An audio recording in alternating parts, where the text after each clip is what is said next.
की बहन में। फूलमती काकी, अंजलि दीदी के लिए शहर से फोन आया है, जल्दी से भेजो दुकान पे, नहीं तो फोन कट जाएगा। हाँ हाँ बेटा, अभी भेजती हूँ। अंजलि बेटा, तेरे लिए शहर से फोन है, सब काम छोड़ के जल्दी जाके सुन ले, नहीं तो फोन कट जाएगा। हाँ माँ, अभी जाती हूँ, जरूर मीनाक्षी दीदी का फोन आया होगा। हाय अंजलि। नमस्ते दीदी, मेरा मतलब हाय, कैसी हो आप? यहाँ तो सब ठीक है। मामा मामी कैसे हैं? तू कैसी है? मेरे तो एग्जाम्स होने वाले हैं, हर रोज कॉलेज जाना पड़ता है, lectures, extra classes, private coaching. ओ मैं तो इतना थक जाती हूँ, क्या बताऊँ। आपकी कॉलेज वाली बहन जी आपको इतना पढ़ाती है, तो घर कब जाती हैं आप दीदी? अरे नहीं नहीं, ये सब सिर्फ मेरी प्रोफेसर नहीं पढ़ाती, मैं अलग से दूसरे टीचर्स के पास भी पढ़ने जाती हूँ। दीदी फिर तो आप बहुत थक जाती होगी ना, आप ना पैदल मत जाया करो, टांगा ले लिया करो दीदी। नहीं मेरी भोली बहन, ना मैं पैदल जाती हूँ, ना ही यहाँ टांगा मिलता है, मैं बस से जाती हूँ और थोड़ी दूरी के लिए रिक्शा ले लेती हूँ। सच्ची? वहाँ पर टांगे नहीं बस चलती है? वाह, वो भी हर रोज? हमारे गांव में भी बस आती है, दिन में 2 बार। यही तो खास बात है शहर की, यहाँ बसें पूरा दिन दौड़ती हैं सड़कों पर, और सिर्फ बसें ही नहीं, कार, स्कूटर और ट्रक भी, और तो और थोड़ी दूरी पर तो हवाई जहाज भी है, जहाँ से हवाई जहाज आसमान में उड़ते हैं। अच्छा दीदी, मैं फोन रखती हूँ, बुआ जी फूफा जी को मेरा नमस्ते कहना। हाँ माँ, हम लोग शहर में क्यों नहीं रहते? बुआ जी, फूफा जी और मीनाक्षी दीदी तो शहर में ही रहते हैं। अरे क्योंकि तेरे बुआ जी की शादी शहर में हुई थी, इसलिए बेटा। शादी से पहले वो भी तेरे पापा और दादा दादी के साथ गांव में ही रहती थी। तो फिर बा, मुझे शहर भेज दो ना, मैं भी शहर देखना चाहती हूँ। इतनी बार मीनाक्षी दीदी से शहर के बारे में सुन चुकी हूँ, अब मैं भी वहाँ जाकर देखना चाहती हूँ। बस आप मुझे शहर भेज दो। ठीक है, इस बार गर्मियों की छुट्टियों में कुछ दिन रह आना शहर, अपनी बुआ के घर। अब तो खुश ना?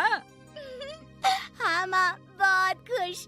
आप देखना मैं शहर जाके कितने मजे करती हूँ। अंजलि अगले दिन स्कूल जाती है और वहाँ अपने सारे दोस्तों को अपने शहर जाने की बात बताकर चिढ़ाती है। अरे श्रद्धा, शीतल, सरोज, तुम लोग इन गर्मियों की छुट्टियों में कहाँ जा रही हो?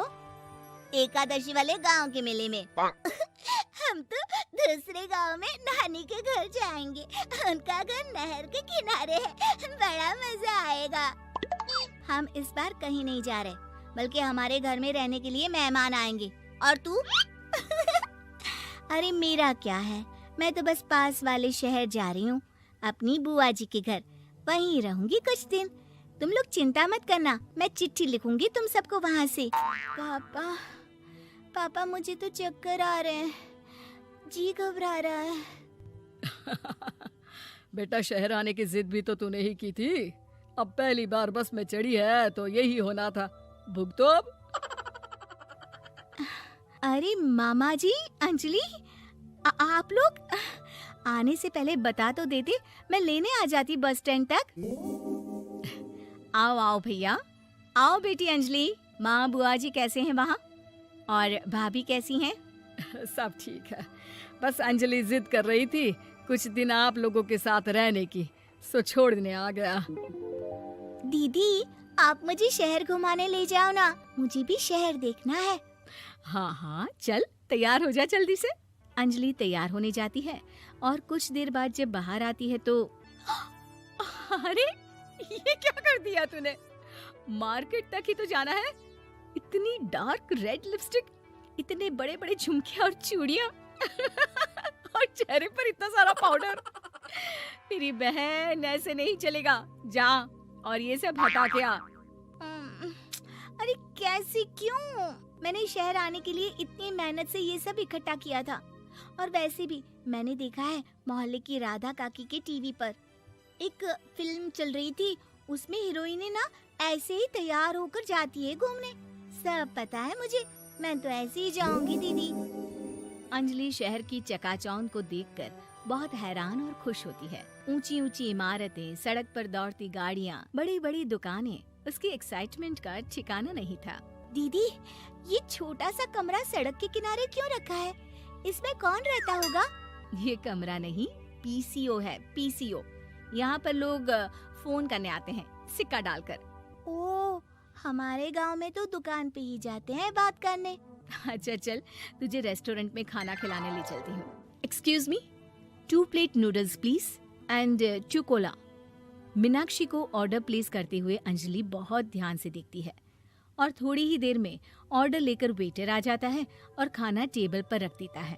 अरे, ये लंबी लंबी सेवइयाँ खाते कैसे हैं दीदी?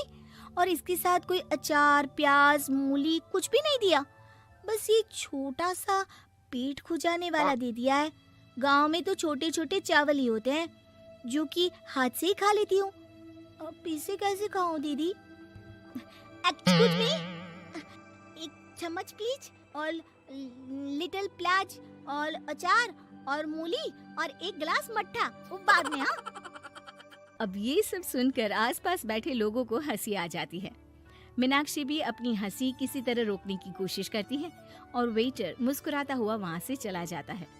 अंजलि समझ नहीं पाती कि सब किस बात पर हंस रहे थे, लेकिन वो छिप जाती है। दीदी, मुझे लगता है कि मुझे इन सेवइयों को ऐसे ही खा लेना चाहिए, इसी पेट खुजाने वाले कांटे के साथ। एक काम कर, तू मुझे खाते देख, जैसे मैं खाऊं तो भी वैसे ही खा ले। ठीक है दीदी। अंजलि खाते खाते नूडल्स में सिरका ज्यादा डाल देती है, फिर ऊपर से नमक दानी से खेलते हुए काफी नमक भी अनजाने में छिड़क लेती है। अरे, ये क्या क्या खा लिया? अरे हाय हाय, कितना कड़वा है। पानी पानी, ये काला शरबत ही पी लेती हूँ। और जल्दबाजी में अंजलि जल्दी जल्दी कोला पी लेती है, जिससे उसके नाक में झंझनाहट होती है। दीदी, मुझे ले चलो यहाँ से, मैं ये सब शहरी खाना नहीं खा सकती।